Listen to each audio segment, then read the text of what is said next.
Di pwedeng ano pala, kumbaga, um, pag tignan yan kasi 2-2, um, if you can scroll to the right, para makita yung sa Ayan, 2,000, conversion, and ayan.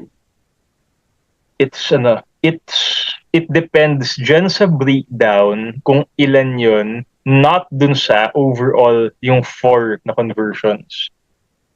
Kasi doon sa taas, 'di ba, sa SN sa diyan sa ano, sa line ng campaign, doon sa conversions nakalagay 4. Pero ano pa yun bale? May breakdown pa na Yeah, doon mo may dapat breakdown pa titignan. siya. Yes, may breakdown pa siya. Anong type of conversions yun? So, like kanina, since hindi ko tinignan yung segmentation ng conversion, in-assume ko lang na 500 per ano. Pero actually, dapat 4,000 to. Kasi dapat ito, lalagyan mo din to ng value. Kasi pareho lang sila ng value eh. Nag-call siya direct. Nakita niya yung ads, nag-call siya agad. Nag-call siya. Hindi na siya pumunta ng website. Nakita niya yung ads, pumunta siya ng website, doon siya tumawag nung nakita niya na yung website. So, dapat may value din yun na 2,000. So, actually, may value din siya dapat na 1,000. So, gagawin ko dito niyan. Babalik ako dito. Okay. Note na, wala akong gagawin dito kasi ino-audit ko lang to. Yes, audit lang. So, call from site. So, ayan. So, dapat to, i-edit ko siya. Click ko siya. Tapos, edit ko yung settings niya. Lalagyan ko siya ng value. Ayan, value. Ayan, okay. Lalagyan ko siya ng 1,000. Yan. Kasi save ko. Yan. So, hindi natin gagawin. Okay. So, yan. May 4,000 pala siya. So, parang isang campaign lang, okay na siya. Okay. Nice. So, nag-work naman yung campaign niya. So, ang ano kasi niya is gusto niya, ang gusto lang naman niya is mag-improve yung quality score and tingnan yung keywords dun sa isang campaign niya na walang conversion. So, yun yung ano niya. Yun yung issue ng client na to. Nice. Thank you so much. Mas nagka-clarity ako doon. Cool, nice. Doon pala pupunta sa conversion action settings. And para makita yan, si segment pala. Yes. It will reveal. Kaya pala yun, 2 + 1,000. Pero kung may value din yung call from site, na 1,000, 4,000 lang. 4,000, yes. For 1,000 lang na investment niya. Nice. Times 4. Isa pa lang yun, isang campaign pa lang yun. So, yung isang campaign niya, meron din siyang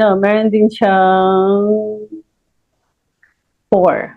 So, meron siyang 8 conversions.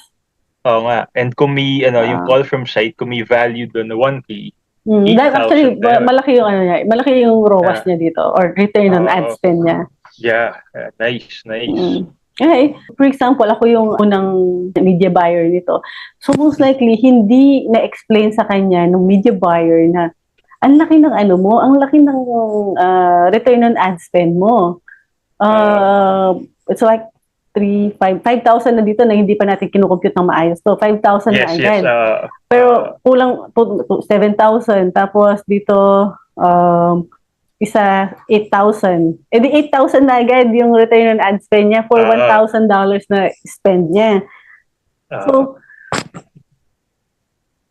kahit hindi nag-work itong BOF niya, kung ako, madidepend ko pa din to na kailangan lang ng optimization nito, malamang. Kasi binigyan kita ng 8,000 value dun sa binayad mo sa akin. So, kung ako yun ganun ko siya i-depend para hindi mawala yung client sa akin. Kaya kailangan alam mo yung value ng kada conversion. Kasi yan yung gagamitin mo report. Every month na magre-report ka, okay, ito yung spend ka ng 1,000, ito yung conversion value mo is 8,000. Di ba? Hindi niya naiisipin na, hindi sa akong campaign, hindi nag-work. Nice. So, yun yung position. Thank you for the tip. Thank you. Question, can we go back dun sa columns? Naka-segment kasi ngayon. Para ma-simplify ulit. Yes. Okay, ngayon, proceed tayo dun sa bakit kaya hindi nag-work? Kasi kailangan mo malaman yun high level Bakit kaya hindi nag-work to? Ang tinitingnan ko din dyan is, ano yung search impression share niya? Ano yung, itong 4 na columns na to? Ito yung tinitingnan ko. Okay. So, high level, titingnan ko, bakit kaya to hindi nag-work? Bukod sa keywords ang problem, most likely. No? Search impression share niya, 16%. Wherein yung isa niya na maraming conversion is 30%. Ibig sabihin, mas efficient ito. Mas efficient itong campaign na to. Ibig sabihin ng search impression share is gaano kadaming beses lumilitaw yung ads mo during the auction against the other companies or against the ibang competitors na nagbibid ng same keywords as you. So, ibig sabihin nito, 30% of the time, lumilitaw yung ads niya. Doon sa budget na $15, that's really efficient. Nice. So, tapos ito, 16% lang. So, it kind of makes sense na hindi siya masyadong nagko-convert kasi twice yung difference nila eh. 30%, 16% lang yung 16% lang to lumilitaw. So, most likely, kailangan nga ng improvement sa keywords. 16% of the time lang siya lumilitaw. Ang taas ng search loss impression share niya due to rank, 58%.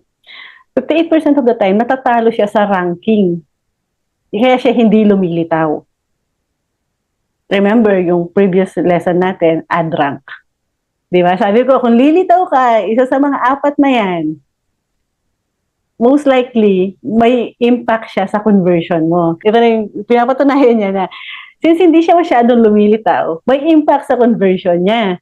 Kasi yung ad rank niya, ang taas ng loss, ibig sabihin, yung kanyang expected CTR, yung kanyang ad relevance, yung kanyang landing page experience, most likely mababa. And yung kanyang keyword quality score, most likely mababa.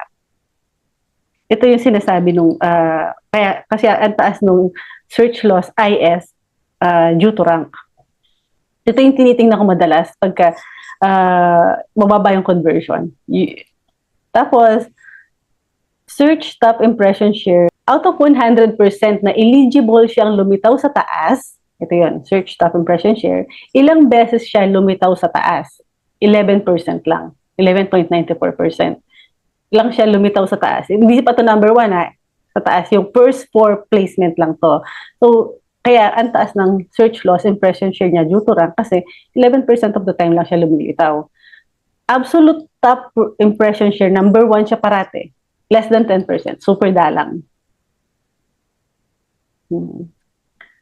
Tapos, search loss impression share due to budget. Kulang yung budget niya. 25% lang. So, ibig sabihin nun, hindi masyado sa budget. Ang problem niya is actually ad rank. Kasi 25% lang siya natatalo sa budget.